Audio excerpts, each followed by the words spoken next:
आता 5:45 वाजले आहेत सकाळचे आणि बाहेरचं दृश्य तुम्ही बघू शकता. बाहेर अजूनसुद्धा अंधार आहे. आता 7 वाजले तरी अजून उजेड दिसत नाही.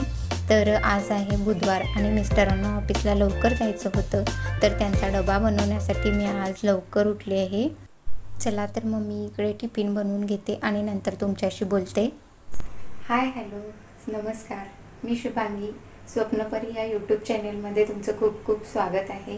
तर आज आहे बुधवार आणि आज सकाळी मी लवकर 5:45 वाजता उठली होती, कारण आज मिस्टरांना थोडं लवकर जायचं होतं.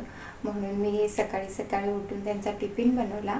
टिफिनमध्ये मी चपात्या आणि मस्त अशी अंडा करी बनवली आहे. रेसिपी मी तुमच्यासोबत काही शेअर केलेली नाही, पण मी तुम्हाला नक्की दाखवेल. तर आता 7:30 वाजले आहेत. बाहेर अशी मस्त अशी थंडी आहे. धुकं टाईप सकाळी सकाळचं वातावरण आहे. तर आता माझी अजून पूजा झालेली नाही, तर आता मी देवपूजासुद्धा करून घेणार आहे. चला तर मग बघूया. तर इथे मस्त माझी सकाळी सकाळची तुळशीची पूजासुद्धा सुरू आहे. आणि आमच्या इकडे ना पक्ष्यांचा सकाळी सकाळी खूप असा किलबिलाट येतो, गाड्यांचा आवाज. इकडे सिटी ठिकाणी गावच्यासारखं नसतं. गावाला मस्त शांतता असते, पण सिटीमध्ये सगळी धावपळ असते. आता माझी तुळशीची पूजासुद्धा झाली आहे. त्याचबरोबर मी इकडे देवपूजासुद्धा करून घेतली आहे. देवपूजा केल्यानंतर घरातील वातावरण किती मस्त छान असं प्रसन्न होतं. चला आता मला मिस्टरांचा टिफिनसुद्धा द्यायचा आहे. इकडे मी मिस्टरांचा टिफिन भरून दिला आहे. तर इथे बघू शकता तुम्ही, मी मस्त अशी अंडा करी बनवली होती. त्यांचा टिफिन मी भरून दिला आहे. इकडे बनवली आहे अशी अंडा करी आणि चपात्या बनवून घेतल्या होत्या मी. यानंतर मी गॅसवर चहा ठेवून घेतला आहे. किचन ओटासुद्धा तुम्ही बघू शकता मी धुवून घेतला आहे. रात्री झोपतानासुद्धा मी किचन ओटा धुवून झोपते आणि सकाळी जेवण झाल्यानंतरसुद्धा मी किचन ओटा धुवून घेते. सकाळी आपल्याला उठलं की कसं फ्रेश वाटतं. सकाळी जेवण बनवायच्या आधी मी कापडाने किचन ओटा पुसून घेते आणि मग जेवण बनवते. तर सकाळचे 8 वाजलेले आहेत. तर आमची श्रीषासुद्धा इकडे उठली आहे.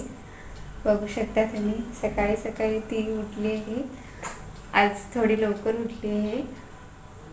तर आता तिचं दिवसभर आपलं खेळणं, अंघोळ, खाऊ हे आमच्या दोघींचं असं सुरू असतं.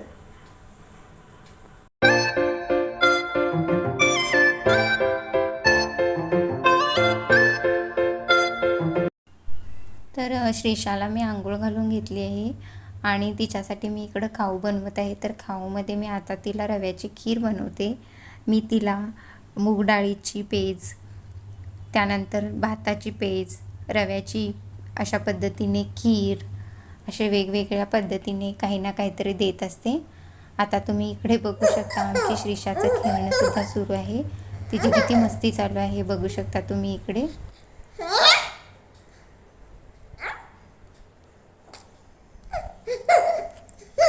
अशा पद्धतीने ना आमच्या श्रीषाच्या दिवसभराचं मस्ती चालू असते. ती खेळते, तिचं झोपणं, तिची अंघोळ. लहान मुलांचं दिवसभराचं असं रुटीन असतं, त्यामुळे आपल्यालासुद्धा समजत नाही की आपला दिवस त्यांच्यासोबत कसा जातो. तर माझं दिवसभराचं रुटीन तिच्यासोबतचं असं असतं. तिचं खेळणं, तिचं खाणं पिणं, तिचं झोपणं, तिची अंघोळ, यामध्ये माझासुद्धा दिवस कसा जातो मलासुद्धा समजत नाही. घरी लहान बाळ असेल तर वातावरण एक खूप वेगळंच असतं.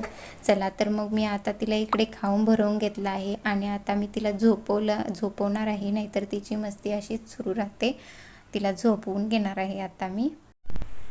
तर मी काल संध्याकाळी व्हिडिओची एंडिंग केली नाही, कारण श्रीषा दुपारी झोपून उठली. त्यानंतर तिची थोडी किरकिर सुरू होती आणि मी माझ्या बाकीच्या कामात पण व्यस्त होते, त्यामुळे मी व्हिडिओ काय बनवला नाही आणि व्हिडिओची एंडिंग करायलासुद्धा मी विसरले. तर माझा कालचा व्हिडिओ तुम्हाला कसा वाटला तर व्हिडिओ नक्की बघा स्किप न करता. आणि व्हिडिओ आवडलास तर माझ्या व्हिडिओला प्लीज लाईक, शेअर आणि सबस्क्राईब करायला विसरू नका. धन्यवाद.